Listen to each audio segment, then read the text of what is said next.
500 वर्षांपेक्षाही अधिक काळापासून संघर्षाच्या मुशीत रापलेला राम मंदिराचा प्रश्न हा मार्गी लागला अन प्रभू श्रीराम जन्मभूमी अयोध्येच्या मंदिरी बसला। हा सोहळा अवघ्या भारतवर्षांनी, राम भक्तांनी, तमाम हिंदू बांधवांनी याची देही याची डोळा अनुभवला। अवघ्या भारतवर्षात या निमित्तानं जल्लोष सुरू असताना प्रभू रामांची पराक्रमभूमी पदस्पर्शानं पुनीत झालेल्या नाशिक नगरीत जणू दिवाळी साजरी झाली। वाद्यांचा गजर, भगव्या पताकांची लहेर, दारी रेखाटलेल्या रांगोळ्या, घरोघरी उभारलेल्या गुढ्या, दाराला लावलेलं तोरण, विविध फुलांची मुक्त उधळण, दिलखेचक विद्युत रोषणाई, मिनमिनत्या लक्षवेधी दिव्यांचा आरास, फटाक्यांची रंगीत आतिषबाजी, गुलालाची उधळण, मिरवणुका, बेबानपणे सुरू असलेलं अबालवृद्धांचं नृत्य, मिष्टान्न वाटप, महाप्रसादाची रेलचेल आणि सर्वत्र सुरू असलेला रामनामाचा गजर, अशा भक्तिमय वातावरणात नाशिककरांनी राम मंदिराचा सोहळा साजरा केला।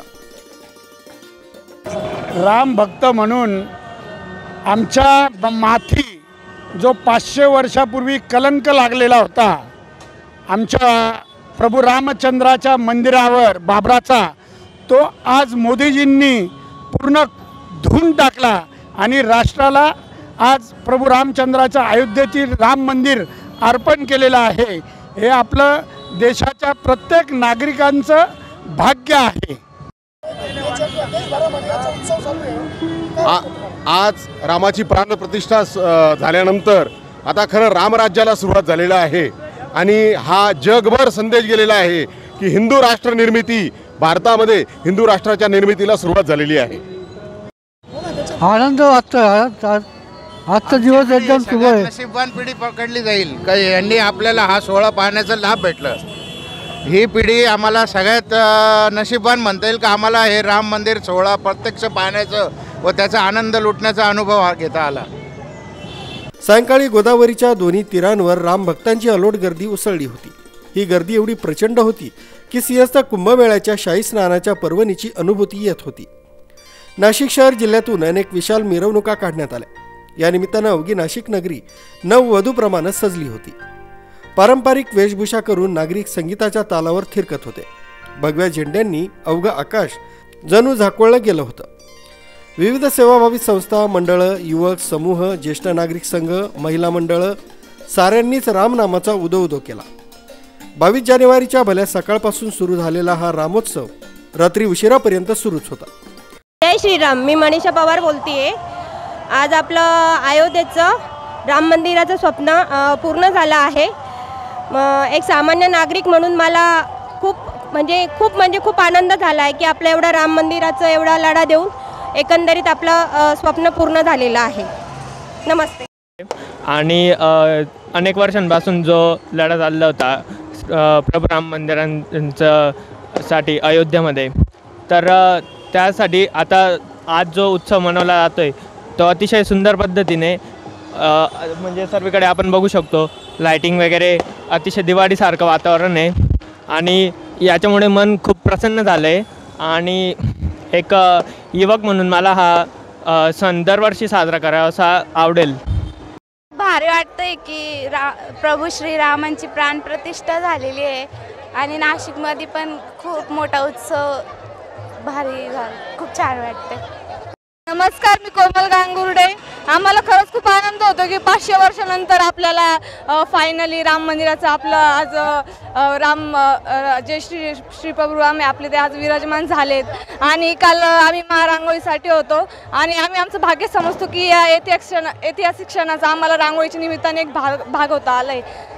त्यासाठी आम्हाला खूप जास्त आनंद होतोय। जय श्रीराम, जय श्रीराम, छत्रपती शिवाजी महाराज की जय। भारत का बच्चा बच्चा जय श्रीराम बोलेगा, बोलो सियावर प्रभू रामचंद्र की जय, मेरे अंगना श्रीराम आएंगे, राम जी की निकली सवारी, अशा विविध रामगीतांची कवनं कान तृप्त करीत होती। घराघरातून तसंच चौक, गल्लीबोळात, सार्वजनिक ठिकाणी अयोध्येच्या राम मंदिरातील मूर्ती प्रतिष्ठापना सोहळ्याच्या थेट प्रक्षेपणाचा आनंद नागरिक लुटत होते। एकदम छान आहे। इथे प्रभू श्रीरामांची प्राणप्रतिष्ठा झाली, इथे एकदम मस्त वाटतं आज आम्हाला। जय श्रीराम।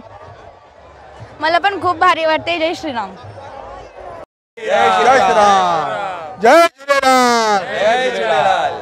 ये इधर प्रोग्राम भारतीय सिंधु सभा के वजह से रखा गया था हमारे सिंधी समाज ने श्री राम की प्रतीक्षा से आज वजह राम मंदिर में जो प्रोग्राम हुआ है अयोध्या में, उसके वजह से आज सिंधु सभा और हमारे भारतीय सिंधी समाज ने ये प्रोग्राम रखा गया था। इसमें भारतीय वाटप किया गया, प्रसाद वाटप किया गया था, उसके बाद भजन कीर्तन किया गया था। धन्यवाद। हाँ, मैं कन्हैयालाल मखीजा, नासिक। ये हमारा प्रोग्राम सिंधी सभा, भारतीय सिंधु सभा और सिंधी समाज की तरफ से श्री राम अयोध्या मंदिर का ये प्राण प्रतिष्ठा के हिसाब से रखा गया है। इसमें सभी समाज के लोगों को सहकार मिला, अच्छा मिला। 500 वर्षाच्या संघर्षानंतर आज एक आपल्याला रामललाचं प्राणप्रतिष्ठा अयोध्येमध्ये झालेली आहे आणि सिंधी समाजाने इथे एक कार्यक्रम आयोजित केला होता त्या उपरोक्ष। आणि मला सांगताना विशेष आनंद होतोय की सिंधी समाज आणि भगवान रामचंद्र यांचं एक अतूट नातं आहे।